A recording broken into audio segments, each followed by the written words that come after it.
When I was about 15, a girlfriend and I decided to hitchhike about a K or two up the road. We were honestly just being lazy. Stupid, I know. A ute pulled over and my girlfriend pushed me in, so I was piggy in the middle. I honestly can't really remember that much of what the guy looked like. He was just your average middle-aged guy. As we got in though, he had started making weird comments that made us feel uneasy. The kind where you look at your girlfriend and make eye contact, as in saying we need to get the fuck out of here. So as he drove us up the road, I had turned around and then said, "Hey, we'll just stop off here." That was when we got close to a complex that has a pub, a few takeaway places, and a big cinema. In other words, a well-populated area. Unfortunately, it was in the middle of the day, and there weren't many people around. Well, as we had hopped out of the car, this guy reached over and he grabbed my ass. We jumped out and then hurried off into the complex, trying not to look back. When we made it back to the corner where the cinema was, we went up the big stairs so we could still see the road. The ute was still sitting there, not moving. After about a minute or two, as we're trying to decide what to do, a security guard walked past and had seen us. We must have looked really freaked out because he had followed our gaze to the car, then back at us, then asked us, "Hey, how are you girls doing? Are you okay?" We very shyly replied back that yeah, we're fine, obviously lying, which he could see right through. He then turned around and had started walking towards the ute, and he got about 3/4 of the way to the car before the bloke took off. My girlfriend and I haven't hitchhiked since. I truly believe that there's no such thing as a safe town.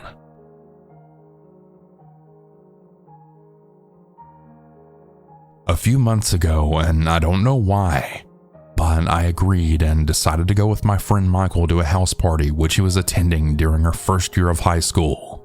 Even though I wasn't invited, Michael was able to make some exceptions, and I accepted the invitation.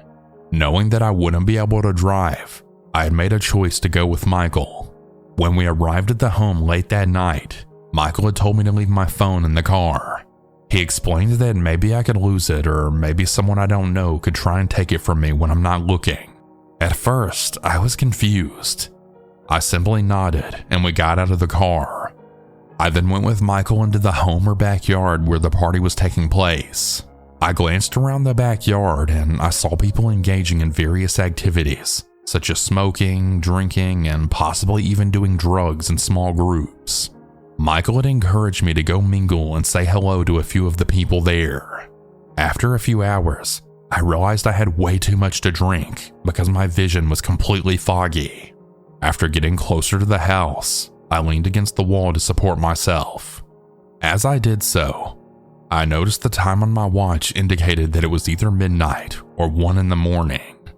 I knew then that it was time to leave, so I had set out to find Michael, and despite my overwhelming need to collapse, I had scanned the yard for him, but I was unable to locate him or even see him. When I'd asked a few of the others if they'd seen Michael, they all said that they hadn't.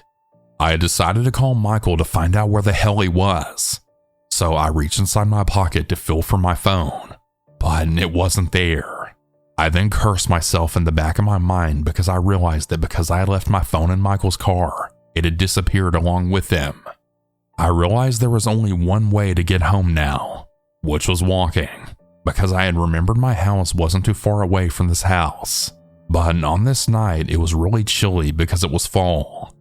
I thought about asking someone else to take me home, but I didn't really know anyone else that could help. So I just stuck with my idea of walking home in the darkness all by myself. Well, I then got to the road, and I had started stumbling or walking down the street. And I knew then that I had way too many drinks because I felt really lightheaded and dizzy. A few minutes later, I had made it to the main area of the street and I just kept walking. And I had lazily started thinking about a bunch of different things, like why did Michael decide to leave me alone at the party? Or why did I decide to listen to Michael's idiotic idea of leaving my phone in his car so that I couldn't call him or anyone else for that matter? I started cursing myself for being so careless with my drinking, and even getting drunk in the first place, just knowing that I shouldn't have done that. I stopped walking on the side of the road because I was getting tired, and I crossed my arms over my chest tightly to keep myself warm. But then I remembered there was something I could do, which was hitchhiking.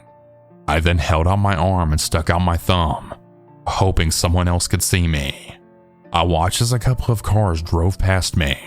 They wouldn't stop, and as the minutes ticked by, I had started feeling really uneasy, thinking I would have to start walking again.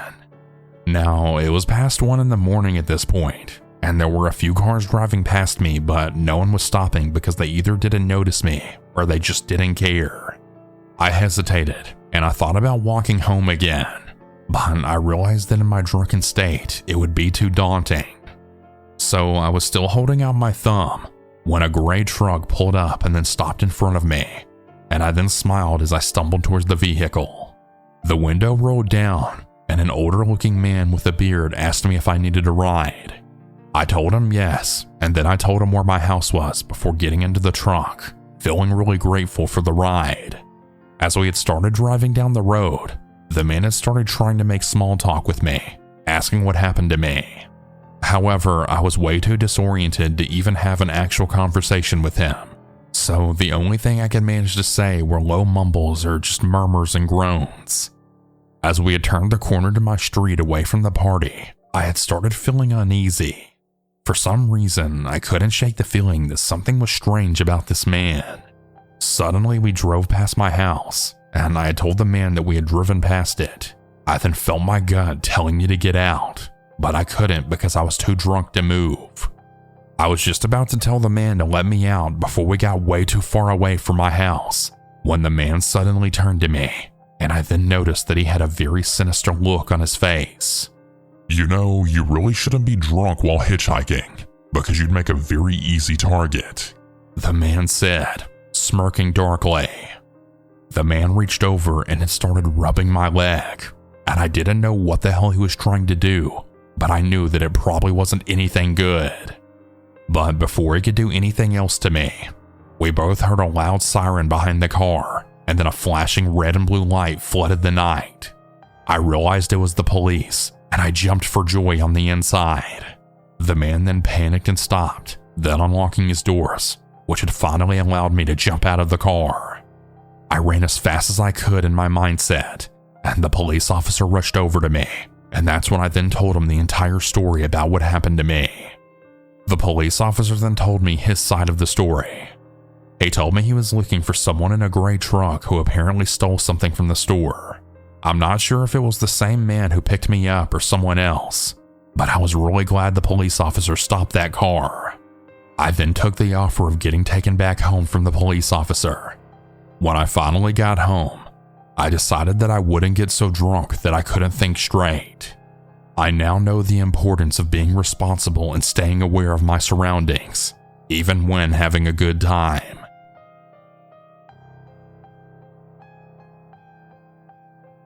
My name is Cassidy. I had previously met with people through online apps, but then I deviated to just asking random strangers for rides whenever I wanted to go for a walk in the town, usually at night. I'm a girl, and I've never had another girl offer me a ride. It's always just men.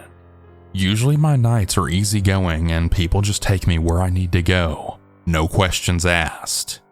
A moment that particularly creeped me out was when I was 16 and I snuck out of my parents' house in December. The temperature was freezing. It was maybe 35 degrees Fahrenheit. I was shivering and wandering around in the dark, headed to a park. I know it's dumb since I wasn't even doing anything fun. It would have been more comfortable to stay in my bed, but as a young person, I was just really prone to making bad decisions. So as I'm walking, I realized it's way too cold for me to walk the whole mile that I wanted to go to the park. So I'd stuck my thumb out, and then a guy pulled over for me. At first, the guy seemed nice. I don't really care how a person looks if they're being kind enough to offer me a ride. I was really just happy to sit in a warm vehicle. He asked me where I wanted to go, and I showed him the directions to the park. He said that he was headed home from a party and that he thought I was pretty. He smelled heavily of booze, so this made me a little worried. And I didn't want to tick him off because I know how drunk people can become upset if triggered. As we pulled up to the park, he grabs and squeezes my thigh, and then he asked if I wanted to hang out with him. I paused for a moment, and I could barely even look at his face. I was so shocked, especially when I didn't even hint to anything of being interested in him in that way. He tried to caress my face, but I couldn't stand to look at him. The fact that he was way older and drunk, well, it really made me want to leave and not stay any further. I tried to unlock the door, but it was locked, and I told him I didn't think it was a good idea to stay, as I was already at the destination that I chose. He then insisted that I was so beautiful and that he's really a nice guy. This was the one time that I didn't bring any protection like a knife or anything on me. I would have rather froze outside than drove away with this creepy guy to his place, since I had no idea what his real intentions were. So that is what I did. I had to convince him that I really wanted to stay at the park, and then he unlocked the door, maybe realizing that I'm not even worth the trouble. I felt my heart beating so fast, and I then ran into the dark to see him drive away, which did make me feel so much safer. I took a nap on the cold, damp grass, trying to stay as warm as I could. Once I felt good enough to walk, I had flagged down another car to give me a ride that same night, and this man asked if I wanted to make money. I think we all know how that sounds, so I immediately said no, and that was the end of our convo, and he took me home. I know it sounds crazy to put myself in a situation like that, where it's really cold and asking for rides from men, but I still continued to do so in the same wintry conditions years later. I usually got lucky. The most I would get were just compliments of older men saying I look pretty, but then I leave and I'm usually glad that I leave before anything weird happens. But to the creepy guy grabbing my leg, I really hope that you stopped grabbing strangers' thighs just because they asked you for a ride. This occurred in 2009 when I was 20 years old, and I was leaving my home state of California to head east for my corrections job. I was driving down the loneliest highway portion of the route, and it was about 3 a.m. on a Sunday. They don't call it the loneliest highway for nothing. I hadn't seen another soul for at least half an hour. I was getting sleepy, but I wasn't tired enough to pull over and take a nap. That's when I saw a broken down car on the side of the highway. I slowed and saw a woman standing next to the car. I approached this woman with caution, rolling down my window just a sliver. Something about her just wasn't right. I couldn't put my finger on it then, but I know now it was my subconscious screaming red flag, red flag. I asked her if she needed me to call her a tow truck or AAA for her, and she immediately tried to open my door. I then explained to her that I didn't feel comfortable letting her inside, but that I'd wait until a tow truck came. She then immediately got this look of rage on her face, and she started berating me. "Come on, you're a big man. What am I gonna do to you?" Then she started saying I was cruel for not letting her in. This is where I fucked up. I can see this now 10 years later. I begrudgingly unlocked my door, figuring she's right. She's at most 5'2", and I'm over 6 feet and have 100 pounds over her. She looked to be about 90 pounds or so. She then slips in and I ask her who I can call. This was 10 years ago, so I had a little BlackBerry Slide I think at the time. She then starts telling me that she'd prefer I just give her a ride to the next town. Now I'm starting to realize I done fucked up because she's avoiding eye contact and she's fumbling in her purse. And then when I mention calling for help, she's getting very aggressive, demanding I take her to the next town. I was so busy trying to unfuck this situation that somehow I'd missed a man who was either hiding in or near her car. It wasn't until he was almost to my driver's side door that I managed to catch him in my rearview mirror. Flight or fight kicked in right there. I put my car on drive and sped off right as this fucker was reaching for my car door. I then sped off and heard a pinging noise, and then my rearview mirror fucking exploding. He was shooting at me. The adrenaline alone had me doing near 90, and by this time homegirl realized in whatever drug-induced stupor she was in that her little plan was futile. She started hitting me, telling me to stop and let her out. When I reached enough of a distance, I did just that, pulled over and demanded she got the fuck out. She started going for the oversized purse she had, but I had enough. I was literally shaking with adrenaline. I reached over, opened the door, and pretty much shoved this bitch out. I tried grabbing her purse, but she had managed to hold on to it, but not before dumping half of what was in there on my passenger seat. I then sped off with my door still wide open. I waited until I got a good distance from her, then slammed it shut and locked it. I clenched the wheel and drove as if I was on autopilot. It wasn't until later that morning that I pulled into a Denny's did I realize how close I was to pretty much dying. I had a pretty good cry, and I then realized that a bunch of her things spilled onto my passenger seat. Most of it was nasty wadded up napkins, a few tubes of lipstick, and drug paraphernalia. I had considered calling the cops or finding a highway patrol officer. I did do something stupid. I tossed all of her things that had fallen into a trash bag and then threw them away. At the time, I had really dreamed of becoming a cop, and I knew if I got caught with drug paraphernalia, that would be impossible. I didn't think they'd believe me that the drug paraphernalia wasn't mine. I had noticed a cop at the gas station from the Denny's, and I told him what happened. He pretty much berated me for pulling over and letting her in. He did say he'd look into it, but I doubt he did. I was so shaken up that I pretty much just picked up my pancakes, then left to continue on my way. I never did replace that mirror. I ended up just selling my car as where I had moved to didn't require me to have one. Even to this day, years later, I hesitate to stop and help stranded motorists. And honestly, you should too.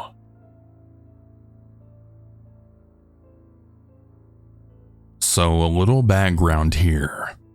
My father was in the Army for 21 years, retired and moved to a very small town in Central Florida. He got bored after a couple of years, and even though we didn't need the money between his retirement and what my mom was making as a bookkeeper and tax prep, he wanted to go back to work. He had started working at various gas stations, and it being a small town, the owners wouldn't care if I came there and helped him out with stocking the coolers or even running the register, just so long as I didn't sell any beer or smokes.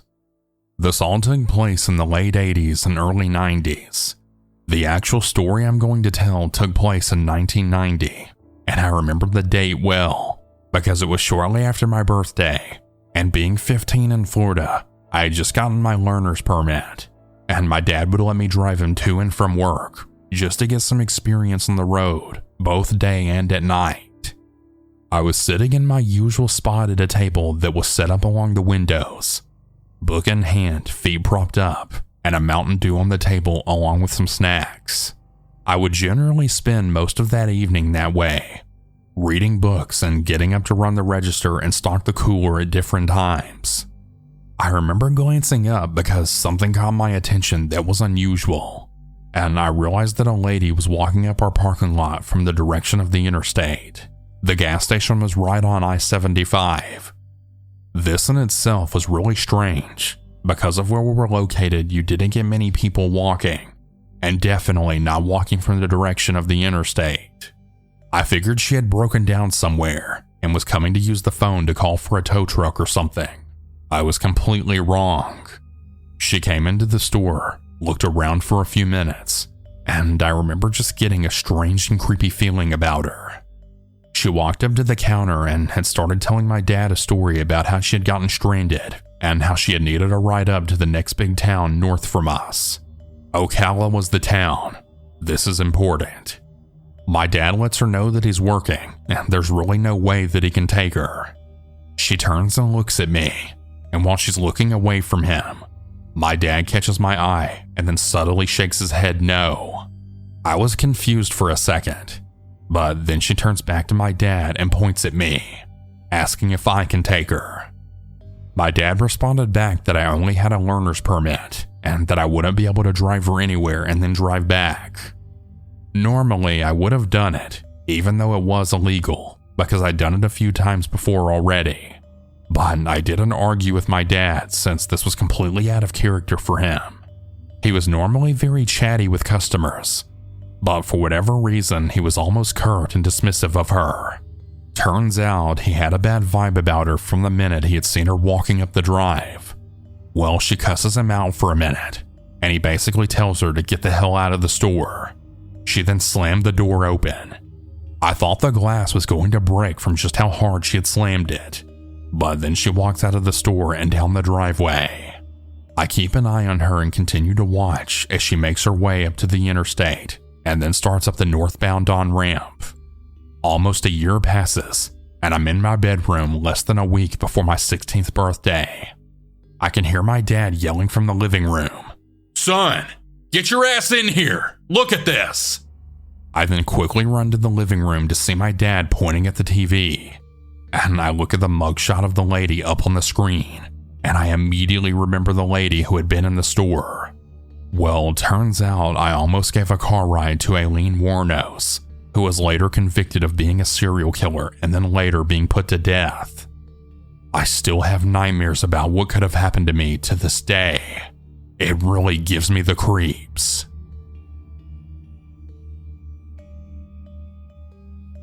I had never been a fan of night driving, and this night in question was no exception.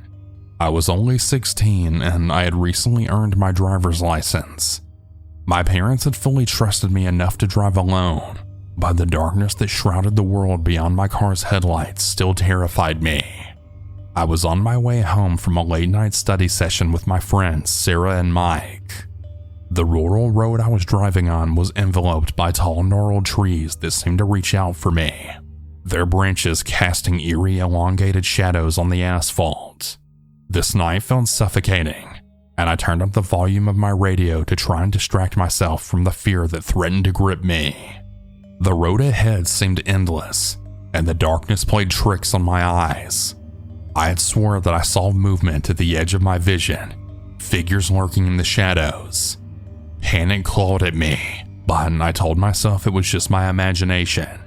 Suddenly, my headlights caught a figure on the side of the road, hitchhiking. I slammed on the brakes, my heart pounding in my chest. The person was just a silhouette in the darkness, their thumb outstretched, asking for a ride. Fear gripped me, but I couldn't just leave someone stranded in the middle of nowhere. I then cautiously rolled down my window and asked, "Hey, are you okay?" The stranger stepped closer, and as the faint light from the car's interior revealed their face, I gasped. It was a woman, her features twisted in a grotesque smile that was anything but human. Her eyes glowed with an unnatural otherworldly light, and her skin was deathly pale. "Can you give me a ride, sweetheart?" Her voice sent chills down my spine, a haunting whisper that seemed to come from the grave. I fumbled for the door locks, then hit the gas, leaving her standing in the rearview mirror. My heart raced as I sped down the road, haunted by the image of that terrifying-looking woman. I finally reached the safety of my well-lit suburban neighborhood, and my trembling hands reached for my phone to call my parents. My voice shook as I recounted the encounter with the eerie hitchhiker. My mom's voice trembled as she spoke. "Oh, honey, you're not the first one to see her. The locals call her the Midnight Spectre. She's said to be a restless spirit who seeks a ride to escape the darkness. People say that she only appears to those who drive alone at night." My blood ran cold as I remembered the woman's ghastly face. I parked my car in the driveway, vowing to never drive alone at night on that road ever again.